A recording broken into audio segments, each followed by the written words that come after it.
Assalamualaikum warahmatullahi wabarakatuh. Bismillahirrahmanirrahim. Alhamdulillahi rabbil alamin. Ar-Rahmanirrahim. Maliki yaumiddin.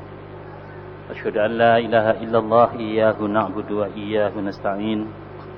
Wa asyhadu anna Muhammadan abduhu wa rasuluhu al-mab'utsu rahmatan lil alamin. Allahumma salli wa sallim ala Muhammad wa ala alihi wa ashabihi ajma'in. Amma ba'd. Bapak-bapak jamaah salat maghrib yang dirahmati Allah, alhamdulillah selalu kita panjatkan puji syukur kehadirat Allah atas limpahan rahmatnya, atas limpahan nikmatnya kepada kita semua. Saat ini kita berada di masjid ini menikmati suasana iman, suasana kejiwaan, suasana batin, suasana keakraban dan persaudaraan, suasana kebersihan dan kesucian hati dan perilaku. Kita berada di masjid ini dalam suasana yang enak, bersama-sama, enak bersaudara, enak dilihat, enak dipandang, terasa qurrata a'yun, terasa akrab di antara kita semua, tidak ada kepentingan-kepentingan yang bersifat duniawi. Sungguh suasana kejiwaan, suasana batin seperti ini merupakan dambaan setiap insan. Dan beruntunglah kita semua yang sudah bisa menikmati kelezatan iman seperti ini, menikmati suasana kejiwaan seperti ini. Dan selanjutnya kita akan bisa membandingkan betapa nikmat rohani, nikmat batin seperti ini ya akan sangat mahal dibanding dengan kenikmatan-kenikmatan yang bersifat duniawi, yang bersifat sementara. Semoga upaya kita untuk menumbuhkan iman, maka semakin besar pula kita menikmati, merasakan akan kebahagiaan dunia ini maupun kebahagiaan akhirat nanti. Kita semakin merasakan betapa kita sudah merasakan akan kebahagiaan yang hakiki ya, sehingga dengan kenikmatan rohani seperti ini semakin menambah nikmatnya hidup dan kehidupan kita. Bapak-bapak dan saudara sekalian yang kami hormati, memang rohani manusia ini butuh untuk berkomunikasi, untuk berdialog dengan Allah Subhanahu wa taala. Paling tidak secara formal 5 kali dalam sehari semalam. Dan masih pula diberi kesempatan setiap saat, tetapi secara formal 5 kali dalam sehari semalam itu, ditambah dengan salat-salat sunnah, qiyamul lail, salat tahajud, salat-salat sunnah muakkad yang mengiringi salat-salat fardu yang ada. Belum lagi ditambah dengan kapan saja, di mana saja kita selalu mengingat Allah, selalu melibatkan Allah dalam semua urusan kita. Maka sungguh rohani batin yang sudah sambung dengan Allah seperti itulah suasana batin kejiwaan yang bisa menikmati hidup dan kehidupan ini. Apabila manusia itu putus hubungannya dengan Allah, maka seperti bumi yang tidak kena hujan, ngekering keruntang. Begitu pula rohani manusia apabila tidak nyambung dengan Allah Subhanahu wa taala, walaupun kekuasaan di tangan, kedudukan dimiliki, harta kekayaan di tangan dan seterusnya, tapi apabila batinnya gersang, jiwanya gersang, rohaninya kering seperti itu, maka dia tidak akan bisa menikmati kenikmatan hidup ini. Maka kita ini sungguh amat bahagia, amat beruntung 5 kali sehari semalam berjamaah di masjid seperti ini. Selanjutnya Bapak dan Saudara sekalian, keberadaan kita seperti salat berjamaah ini menunjukkan bahwa kita telah memiliki kesadaran bahwa kita ini setelah bersyahadat, kita sadar bahwa kita adalah hamba Allah. Kita sadar bahwa kita ini adalah makhluk kepercayaan Allah, yang mana kita di dunia ini hanya dalam rangka untuk memenuhi panggilan Allah, hanya dalam rangka untuk memikul amanah Allah. Dan itu merupakan kemuliaan bagi kita manusia yang dipilih, yang ditunjuk oleh Allah untuk memikul amanah tersebut. bukan makhluk yang lain. Hatta malaikat ya, tidak dipilih oleh Allah untuk memikul amanahnya di muka bumi ini. Kita yang namanya manusia ini lewat seleksi langsung oleh Allah Subhanahu wa taala, kita lulus dan kita ditunjuk oleh Allah untuk memikul amanahnya di muka bumi ini. Bapak dan saudara sekalian, bumi dan langit seisinya ini ditundukkan oleh Allah sebagai sarana, sebagai alat bagi kita untuk memikul amanat Allah itu. Allah Subhanahu wa taala memberikan amanat yang berupa garis-garis besar haluan hidup, yang berupa wahyu yang diturunkan oleh Allah sendiri sejak Nabi Adam alaihissalam sampai Muhammad Rasulullah sallallahu alaihi wasallam. Kita ini adalah pemangku amanah Allah. Bumi dan langit seisinya adalah sarana, fasilitas untuk memikul amanat Allah itu, untuk mengemban amanat Allah itu. Apa itu amanat? Yaitu kita mengabdi kepada Allah dengan melaksanakan amar perintah dari Allah itu, melaksanakan pembimbingan wahyu itu. Kalau manusia ini dia dibimbing oleh wahyu dalam membangun hidup dan kehidupannya, maka manusia ini, Bapak dan saudara sekalian, ya, akan rusak, tidak akan selamat, tidak akan mencapai apa yang dicita-citakan, kebahagiaan dunia maupun akhirat. Satu-satunya jalan untuk menuju surga itu kembali adalah wahyu itu, adalah hidayah Allah itu. Orang yang sudah bersyahadat tahu dan sadar bahwa kedudukannya di muka bumi ini adalah dalam rangka memikul amanah Allah itu, dan ini tidak bisa ditawar-tawar oleh apapun dan oleh siapapun. Sehingga satu-satunya pekerjaan hidupnya adalah ini, melaksanakan Islam itu, mewujudkan Islam itu, membumikan wahyu itu, tidak yang lain. Seperti yang dicontohkan oleh Muhammad Rasulullah SAW. Sikap ini tidak boleh kompromi dengan apapun, tidak boleh didemokratisasikan. Tidak boleh apa? Didemokratisasikan. Jadi wahyu itu tidak boleh dikompromikan. Istilahnya non-kooperatif untuk memperjuangkan wahyu ini. Sebab itulah satu-satunya tugas di muka bumi ini. Sebab Allah menciptakan alam semesta, termasuk menciptakan manusia ini, sudah berdasarkan hukum-hukum, ketentuan, ketetapan, dapat kudrat dan iradat, berdasarkan syariat yang diinginkan oleh Allah. Jadi yang tahu persis tentang manusia ini hanyalah Allah. Yang tahu persis tentang syariat yang harus berlaku pada manusia ini, pada ciptaannya ini hanya Allah. Yang tahu persis hukum yang seharusnya berlaku bagi manusia ini, bagi makhluknya adalah Allah. Yang tahu persis hukum-hukum, rumus-rumus, ketentuan dan ketetapan yang pasti berlaku pada ciptaannya ini adalah yang menciptakan. Karena itu orang yang sudah bersyahadat, ya, satu-satunya ketaatan dalam hidup ini hanya diberikan kepada Allah, tidak kepada yang lain. Siapa yang memiliki sekutu dalam memberikan ketaatan di samping Allah kepada yang lain, maka termasuk melakukan syirik besar. Syirik apa? Besar. Dan ini asyirikul akbar. Yang ketiga, kalau yang kemarin ada doa yang pertama. Yang kedua adalah an-niyah, niat. Kalau ada doa kepada selain Allah bersama Allah, musyrik besar. Nah, kemudian berikutnya adalah niat, motivasi, tujuan. Kalau ada niat, motivasi, tujuan, ya, selain Allah dalam hidupnya, syirik besar. Orang yang musyrik dan melakukan syirik yang besar. Dan yang ketiga adalah ketaatan. Hakikat ketaatan itu hanya kita berikan kepada Allah, tidak kepada yang lain. Kalau kita taat kepada Muhammad Rasulullah adalah dalam rangka taat kepada siapa? Allah Subhanahu wa taala. Kalau kita taat kepada ulil amri adalah dalam rangka taat kepada Allah dan Rasulnya. Karena itu hakikat ketaatan itu hanya kita berikan kepada Allah saja.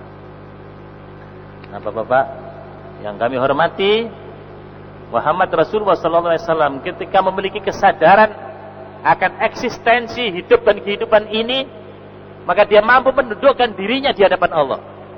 Bahwa dirinya di hadapan Allah hanyalah sebagai hambanya. Gitu. Jadi kita manusia ini kalau berhadapan di hadapan Allah, kita adalah hambanya. Kita harus merendahkan diri dengan penuh kepasrahan dan penuh ketaatan. Nah ini. Kita harus merendahkan diri kepada Allah dengan penuh kepasrahan dan ketaatan. Karena kita sebagai hambanya, bukan hamba yang lain. Nah, karena hakikat ketaatan itu hanya kita berikan kepada Allah Subhanahu wa taala, maka orang yang beriman di dalam mengambil keputusan apa saja, mesti referensinya, marojiknya istilahnya, dasar pengambilan keputusannya adalah Allah yang pertama. Jadi mau berpakaian, mau berkeluarga, mau bermasyarakat, mau ngurusi perusahaan, mau ngurusi negara, maka dasar dalam pengambilan keputusannya adalah yang datang dari Allah Subhanahu wa taala. Wahyu, Al-Qur'an. Selanjutnya adalah sunnah Rasulullah. Sehingga orang yang beriman tidak mungkin mendahului Allah dan Rasulnya dalam setiap pengambilan keputusan. Ya ayyuhalladzina amanu la tuqaddimu baina yadayillahi wa rasulihi wattaqullah innallaha samii'un alim. Bapak dan Saudara sekalian, orang yang beriman itu dalam mengambil keputusan apa saja, dalam melakukan decision making, membuat keputusan, maka dasarnya adalah apa kata Allah, apa kata Rasulnya. Baru kata-kata yang lain yang tidak bertentangan dengan Allah dan Rasulnya. Itu namanya orang yang beriman. Orang yang sudah bersyahadat dengan dua kalimat syahadat, yaitu tauhidul ibadah dan tauhidul ittiba' wal uswah. Maka sebenarnya komando yang sesungguhnya adalah komando Allah dan Rasulnya. Dan komando-komando yang lain tidak boleh bertentangan dengan Allah dan Rasulnya. Dan harus dalam kerangka mewujudkan komando Allah dan Rasul. Tuh. Nah, ini. Karena itu Al-Quran itu bersifat tauqifi. Nah, Quran dan Sunnah itu bersifat ittiba. Harus diikuti komando. Sikap kita adalah sami'na wa ata'na. Saya dengar dan saya taati. Itu Bapak dan Saudara. Sikap kita kepada wahyu, kepada Al-Quran dan As-Sunnah adalah sami'na wa ata'na. Sehingga ketika Muhammad membawa wahyu, ketika Muhammad menerima wahyu dan membawa wahyu, maka Muhammad tidak pernah kompromi dengan apapun dan siapapun. Malah sebaliknya, apapun dan siapapun harus sesuai dan selaras dengan apa? Wahyu. Tidak boleh wahyu itu disesuaikan dengan situasi dan apa? Kondisi. Ya, malah situasi dan kondisi itu yang harus disesuaikan dengan wahyu, dengan Quran dan Sunnah. Sekarang ini Quran dan Sunnah diakal-akali, disesuaikan dengan selera pribadi, selera keluarga, selera suku, selera bangsa, gitu Pak. Sehingga jadinya ada wahyu ala Gusdur, ala Gusmi, ala Gus-Gus, ya gitu ya. Mana ada wahyu alanya? Ya wahyu menurut Allah dan Rasulnya, bukan ala-ala yang lain. Inilah yang menyebabkan adanya Islam ini, Islam itu, Islam macam-macam. Islam Indonesia, Islam Malaysia, Islam Arab Saudi, rusak jadinya Islam ini. Ya, inilah Bapak dan Saudara sekalian berbahagia, karena kita tidak menempatkan Allah pada tempatnya sebagai ilah kita, dan kita tidak menempatkan diri kita di hadapan Allah dengan benar sebagai hambanya. Ya. Kan kita ini pelaksana tugas, pelaksana apa? Tugas. Kita itu milik Allah, diciptakan oleh Allah. Ya, tahu rumus untuk yang berlaku bagi ciptaannya hanya Allah. Tidak punya hak untuk menentukan syariat kita ini. Tidak punya hak untuk menentukan hukum atas diri kita. Syariat dan hukum itu adalah hak Allah, bukan hak apa? Manusia. Nah, Bapak-bapak dan saudara sekalian yang berbahagia, sehingga kita sebagai orang yang sudah bersyahadat dengan benar, sikap kita sami'na wa ata'na, mengikuti apa yang dikomandokan oleh Allah dan Rasulnya, tanpa tanpa macam-macam. Artinya tanpa direkayasa. Sikapnya adalah ma'ana biqari. Ya. Apa maunya Allah, itu maunya saya. Apa maunya Rasulullah, itulah maunya saya. Bukan dibalik. Allah harus sesuai dengan maunya saya. Gitu ya. Rasulullah harus sesuai dengan maunya saya. Allah dan Rasulnya harus sesuai dengan maunya keluarga saya. Allah dan Rasulnya harus sesuai dengan maunya ormas saya. Allah dan Rasulnya harus sesuai dengan maunya bangsa saya. Allah dan Rasulnya harus sesuai dengan maunya pemerintahan saya. Sehingga kadang-kala wahyu itu, Islam itu hanya untuk justifikasi kepentingan si penguasa. Ini tauhid, Bapak dan Ibu sekalian. Ya, itu Pak. Dibalik. Allah dan Rasulnya hanya untuk justifikasi keputusan si penguasa. Itu merupakan kedoliman, syirik besar. La dzulmun adzim. Sungguh merupakan kedoliman yang agung, yang besar. Kalau kita tidak mampu menempatkan Allah pada tempatnya, pada posisinya dan kedudukannya, dan kita tidak mampu menempatkan diri kita pada posisi dan kedudukan yang seharusnya. Nah, karena kita hanya menghambakan diri kepada Allah saja dalam hidup ini, maka hakikat ketaatan itu hanya kita berikan kepada Allah. Maka sesungguhnya membuat syariat dan hukum bagi hidup dan kehidupan itu adalah hak Allah, bukan hak yang lain. Bapak-bapak dan saudara sekalian yang kami hormati. Sehingga sebenarnya kita ini kalau ingin benar seperti itu, maka semua kegiatan kita ini sudah menunjukkan pelaksanaan maunya Allah dan Rasulnya. Ya. Tidak boleh kita memerintah, menyuruh, menentukan hukum, ketentuan dan ketetapan yang berlaku itu tidak selaras dengan maunya Allah dan Rasulnya. Ya, dan tidak dalam rangka melaksanakan ketentuan Allah dan Rasulnya. Tidak boleh.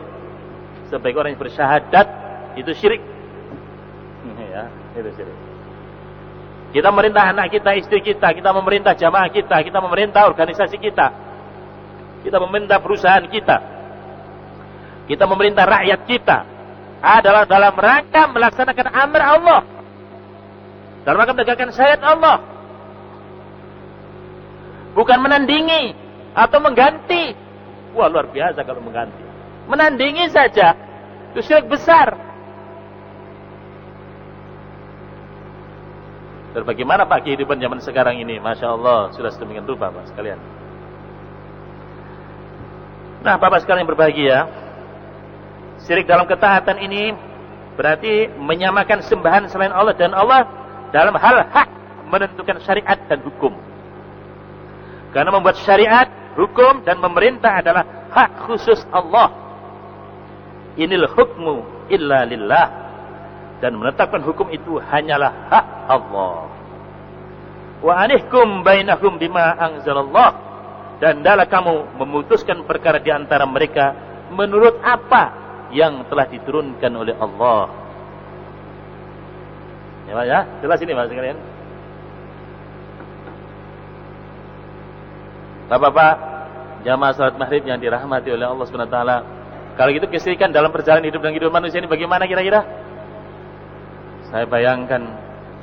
Nah, kalau Allah sudah dipersekutukan seperti itu, maka Allah tidak akan mengampuni dosa syirik seperti itu. Apalagi ini adalah syirkul akbar, syirik besar. Nah, tidak akan diampuni oleh Allah Subhanahu wa taala. Innallaha la yaghfiru an yushraka bihi wa yaghfiru ma duna dzalika liman yasha. Nah, manusia-manusia zaman sekarang ini kadang-kadang, bahkan kebanyakan, karena diberi kelebihan oleh Allah Subhanahu wa taala, makhluk terpilih, karena merupakan sebuah kemuliaan. Seringkali otoritas kewenangan yang merupakan kebebasan yang telah diberikan oleh Allah Subhanahu wa taala kepada manusia itu disalahgunakan. Ya memang boleh. Ya diberi hak oleh Allah Subhanahu wa taala sebagai ujian bagi manusia.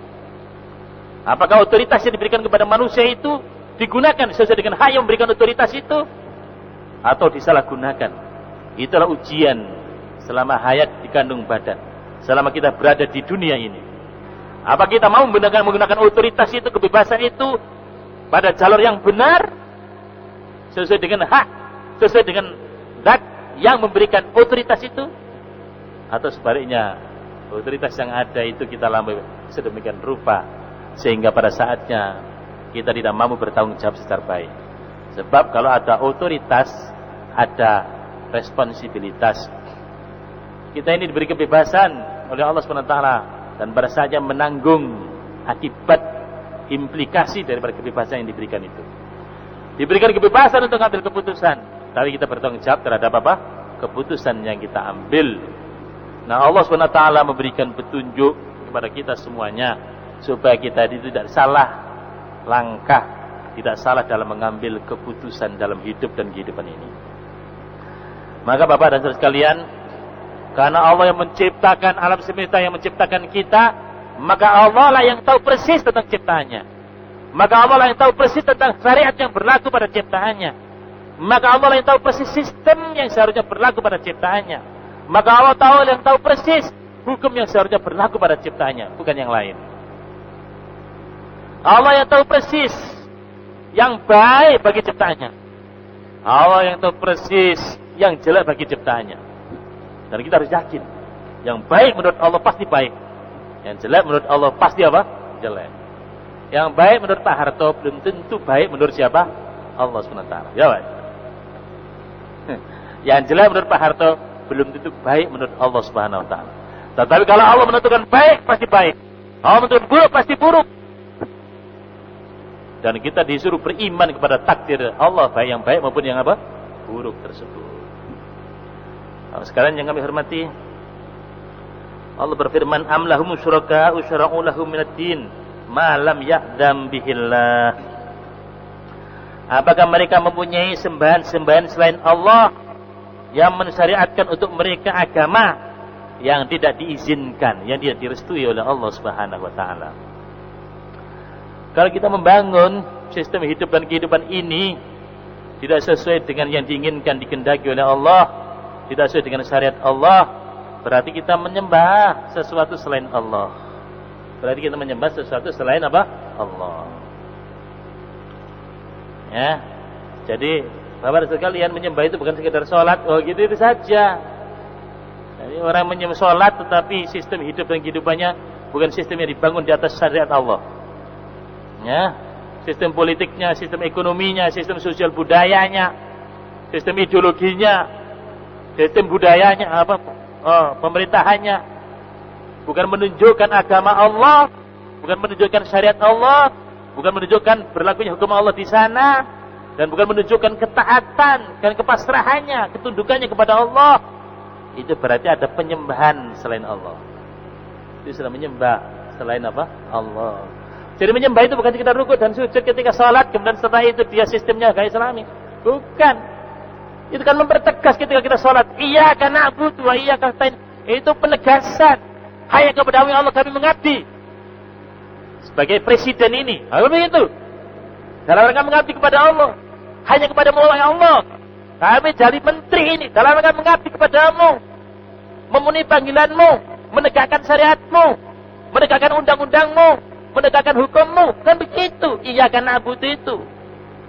Bapak dan Saudara sekalian, kalau ngomong iyyaka na'budu, hukumnya bukan hukum Islam, syariatnya bukan syariat Islam, sistem politiknya bukan Islam, ekonominya bukan Islam, budayanya bukan Islam. Loh, terus gimana ngomong iyyaka na'budu?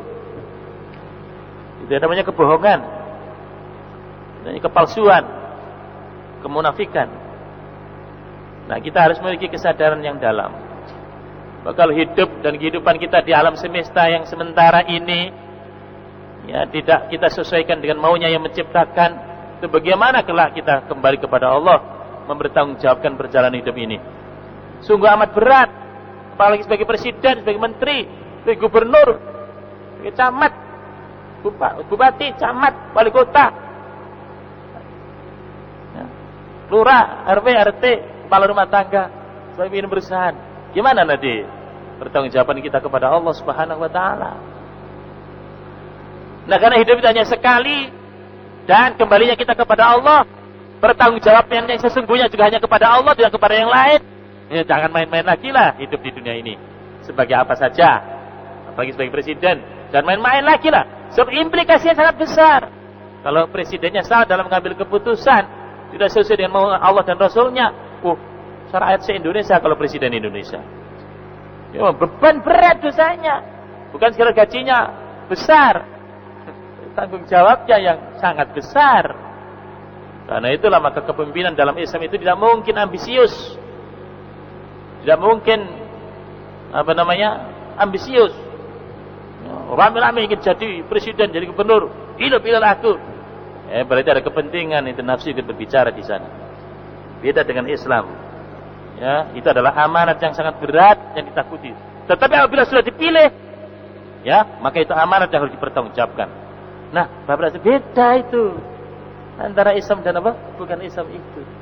Sehingga nanti bisa enak melihat ada pemimpinnya, enak dilihat, enak dipandang mata, menyejukkan hati, memiliki tanggung jawab yang besar karena ingin mendapatkan keridhaan Allah. Rakyatnya juga begitu. Ya, enak dipandang sebagai rakyat yang taat pada Allah dan Rasulnya, bukan taat pada pemimpinnya. Ya, tapi tidak taat, bukan dalam rangka hanya taat kepada pemimpinnya, dalam rangka tidak taat kepada Allah dan Rasulnya, tidak seperti itu. Tapi dia taat kepada pemimpinnya karena dalam rangka taat kepada Allah dan apa? Rasulnya. Nah itu. Nah, Bapak sekalian yang kami hormati. Jadi jangan sampai ada sekutu bagi Allah dalam membuat syariat, dalam mewujudkan din, sistem hidup dan kehidupan ini. Ya, jangan sampai ada sekutu. Yang berhak untuk membuat syariat adalah Allah Subhanahu wa taala dan tidak boleh ada tandingan. Kalau ada tandingan yang membuat syariat hukum, yang memberikan sistem yang tidak berdasarkan syariat Allah, maka berarti kita menyembah. Kalau toh menyembah Allah juga, maka ini mempersekutukan Allah dalam penyembahannya kepada Allah Subhanahu wa taala. Allah berfirman, "Ittakhadhu ahbarahum wa ruhbanahum arbaban min dunillah wal masih ibn Maryam wa ma umiru illa liya'budu ilaha wahida la ilaha illahu subhanahu amma yusyrikun." Mereka menjadikan orang-orang alimnya dan rahib-rahib mereka, pendeta-pendeta dan pastor mereka, sebagai Tuhan selain Allah. Dan mereka juga mempertuhankan Al-Masih putra Maryam. Padahal mereka hanya disuruh menyembah Tuhan yang Maha Esa. Tidak ada Tuhan yang berhak disembah selain Dia. Maha suci Allah dari apa yang mereka persekutukan. Bagaimana orang-orang Nasara, orang-orang Kristen, kalau dikatakan menyembah rahib-rahib mereka, menyembah pendeta-pendeta mereka, apakah mereka disembah seperti menyembah patung begitu? Tidak. Menyembah rahib dalam ayat terakhir ini ditafsirkan oleh Rasulullah Muhammad SAW sebagai ketaatan terhadap penghalalan yang haram dan pengharaman yang halal yang dilakukan oleh rahib-rahib mereka itu. Jadi kalau rahib-rahib mereka menentukan halal dan haram, ya, malah menghalalkan yang haram yang diharamkan oleh Allah, mengharamkan yang telah dihalalkan oleh Allah, berarti dia merupakan arbab, ya, Tuhan-Tuhan yang disembah, ya, selain Allah, yang bersama Allah. Jadi barang siapa yang mengklaim adanya hak bagi seseorang untuk membuat syariat selain Allah, maka dia telah kafir terhadap apa yang diturunkan dari sisi Allah Subhanahu wa taala. Dan itu Allah berfirman, "Wa man lam yahkum bima anzalallah fa ulaika humul kafirun." Dan barang siapa yang tidak memutuskan menurut apa yang telah diturunkan Allah, maka mereka itu adalah orang-orang kafir. Jadi memerintah dan melarang adalah hak Allah semata. Jadi Bapak sekalian yang kami hormati, ini penting sekali untuk dihayati. Supaya kita itu tidak menjadikan diri kita sebagai Tuhan dan baru. Untuk memerintah kepada anak-anak kita sesuai dengan selera nafsu kita. Untuk memerintah kepada keluarga kita sesuai dengan selera nafsu kita. Untuk memerintah anak buah kita di perusahaan sesuai dengan selera nafsu kita. Ya, Pak? Untuk memerintah masyarakat ini sesuai dengan selera nafsu kita. Sesuai dengan kepentingan-kepentingan kita. Maka bukanlah kebaikan. Bukanlah rahmat Allah yang akan tercurah. Tapi sebaliknya adalah laknat Allah Subhanahu wa taala. Ala lahul khalq wal amr. Ingatlah, menciptakan dan memerintah hanyalah hak Allah Subhanahu wa taala. Nah, ini bahas sekalian berbahagia. Jadi ini dipertegaskan memang seperti itu. Memang seperti itu. Jadi memerintah adalah hak Allah, bukan hak yang lain. Karena Dia menciptakan kita. Perintah syariat yang mencakup perintah untuk melakukan sesuatu maupun perintah untuk meninggalkan sesuatu. Itu adalah al-amr. Ya, yaitu melakukan perintah Allah atau meninggalkan apa? Larangan Allah. Itu adalah perintah Allah Subhanahu wa taala. Dari sini adalah hak Allah. Ala lahu. Nah, ini jar majrur didahulukan. Ya, menjadi khabar yang didahulukan. Itu adalah dalam rangka untuk menetapkan kekhususan hanya. No, itu. Ala lahul khalqu wal amr. Ingatlah bahwa hanya milik dia, hanya hak dia, hanya hak Allah menciptakan itu. Begitu pula memerintah itu. Bukan hak yang lain. Bukan hak yang lain. Karena itulah maka hak untuk menetapkan syariat dan hukum itu hanya di tangan Allah Subhanahu wa taala. Allah berfirman, "Afa hukmal jahiliyyati yabghun wa man ahsanu minallahi hukman liqaumin yuqinun." Apakah hukum jahiliyah yang mereka kehendaki dan hukum siapakah yang lebih baik daripada hukum Allah bagi orang-orang yang meyakini? Dalam ayat ini Allah menjelaskan bahwa bertahkim kepada hukum selain hukum Allah adalah berarti bertahkim kepada hukum jahiliyah. Ini ya. Jadi bertahkim berhukum kepada selain hukum Allah berarti dia telah bertahkim kepada hukum jahiliyah. Allah juga menegaskan bahwa tak ada hukum yang lebih baik daripada dan lebih utama daripada hukum Allah Subhanahu wa taala. Nah, Bapak sekalian berbahagia, hal-hal yang seperti ini menunjukkan bahwa orang yang beriman itu tidak pernah mengecilkan Allah, mengkerdilkan Allah. Sikapnya selalu membesarkan Allah, mengagungkan Allah. Seperti sikap dalam gerakan salat, Allahu Akbar. Wa rabbaka fakabbir. Ya. Di antaranya adalah membangun hidup dan kehidupannya dengan syariat Allah, dengan hukum Allah. Itu menunjukkan mengagungkan siapa? Allah Subhanahu wa taala. Nah, kalau orang itu tidak mau mentaati hukum Allah, ya, syariat Allah tidak dijalankan, itu berarti menghinakan, merendahkan siapa? Allah Subhanahu wa taala. Sebaliknya, Allah berfirman, "Alam tara ilal ladzina yaz'umuna annahum amanu bima unzila ilaika wa ma unzila min qablika yuriduna yatahakamu ila taghut wa qad umiru ay yakfuru bih wa yuridu asyaitanu ay yudillahum dhalalan ba'ida." Apakah kamu tidak memperhatikan orang-orang yang mengaku dirinya telah beriman kepada apa yang telah diturunkan kepadamu dan kepada apa yang telah diturunkan sebelum kamu?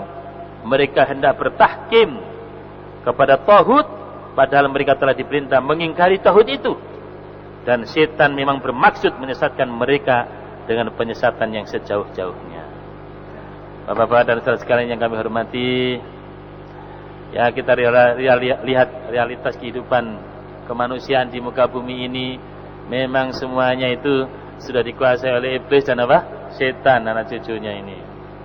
Dan mereka berusaha keras untuk menyesatkan kita, untuk tidak kembali kepada wahyu, tidak kembali kepada Allah, tidak sambung dengan Allah lagi. Sehingga kehidupan di dunia ini menjadi gelap, zulumat. Ya, sehingga kezaliman merajalela di mana-mana. Sehingga yang namanya korupsi, kolusi, nepotisme, yang namanya kemaksiatan, kemungkaran, ideologi, politik, ekonomi, sosial, budaya, itu dianggap biasa saja dan tidak berdosa. Yang setan yang sudah berhasil mencari teman untuk hidup di neraka selama-lamanya. Yang selamat untuk kembali ke surga, inilah yang mudah-mudahan kita semua ini. Amin. Ya, yang selamat hanya wahyu itu.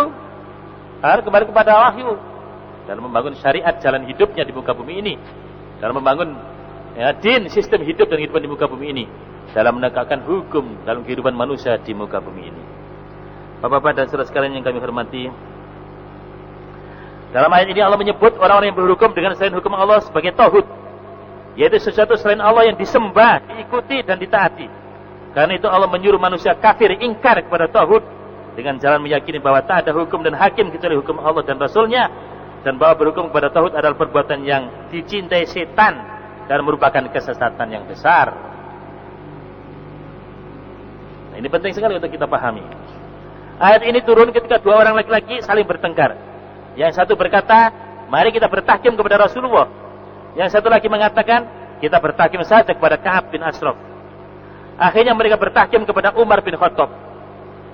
Lalu salah seorang mereka mengisahkan masalah itu kepada Umar. Kemudian Umar bertanya kepada laki-laki yang tidak mau bertahkim kepada Rasulullah itu, benarkah itu? Laki-laki itu menjawab benar. Maka Umar memenggal lehernya dengan pedang hingga tewas. Jadi Bapak sekalian berbahagia, ya, sebagai konsekuensi orang yang bersyahadat dengan kalimat la ilaha illallah dan Muhammad Rasulullah, tidak akan main-main ya kepada Allah dan apa? Rasul. Wah, ada orang main-main, enggak usah pada Rasulullah, kepada Umar saja. Bayangkan itu. Ya. Iya, mungkin itu dianggap masih sahabat Rasulullah lah. Dipenggal oleh Umar bin Khattab. Gara-gara tidak mau bertahkim kepada Rasulullah Muhammad sallallahu alaihi wasallam. As-Sa'bi berkata, terjadi pertengkaran antara seorang munafik dengan seorang Yahudi. Lalu si Yahudi berkata, kita bertahkim kepada Muhammad karena dia tidak menerima sogok dan tidak subjektif dalam menetapkan hukum. Si munafik berkata, kita bertahkim saja kepada orang Yahudi karena mereka mudah menerima sogok dan subjektif dalam menetapkan hukum. Tapi kemudian mereka sepakat bertahkim kepada seorang dukun di Juhainah. Maka turunlah ayat tersebut. Kedua peristiwa tersebut sebenarnya tidak saling bertentangan. Sebab maksudnya adalah bahwa ayat ini memang turun dalam peristiwa semacam itu. Bagian yang menjadi landasan dalil dalam kedua peristiwa itu adalah bahwa tak ada hukum kecuali hukum Allah dan Rasulnya. Dan bahwa semua hukum yang bertentangan dengannya adalah batil secara prinsip dan secara aplikasi pelaksanaan dalam kehidupan ini. Bapak-bapak sekalian yang kami hormati, ini menjelaskan tentang hakikat ketaatan itu hanya di tangan siapa? Allah Subhanahu wa taala. Kalau kita taat kepada Rasulullah adalah dalam rangka ketaatan kita kepada Allah Subhanahu wa taala. Dan itulah contoh ketaatan yang diridhai oleh Allah Subhanahu wa taala dan diperintahkan oleh Allah Subhanahu wa taala untuk kita ikuti. Karena itulah taat yang benar yang ditunjukkan oleh Muhammad Rasulullah sallallahu alaihi wasallam. Karena itu syahadatan ini tidak boleh dipisah-pisahkan. Sedangkan taat kepada ulil amri itu adalah dalam rangka taat kepada Allah dan Rasulnya. Apabila bertentangan dengan Allah dan Rasulnya, maka harus kita kembalikan kepada Allah dan apa? Rasulnya. Demikianlah sikap orang yang beriman di dalam membangun hidup dan kehidupannya, di dalam mengatur kehidupan dirinya, keluarganya dan masyarakatnya. Dalam bidang apa saja harus seperti itu. Apabila kita sudah memahami syahadat secara benar, apabila kita tidak ingin kesyirikan itu menjangkiti keimanan kita. Demikian, mungkin ada dialog atau yang ditanyakan oleh Bapak sekalian. Mari.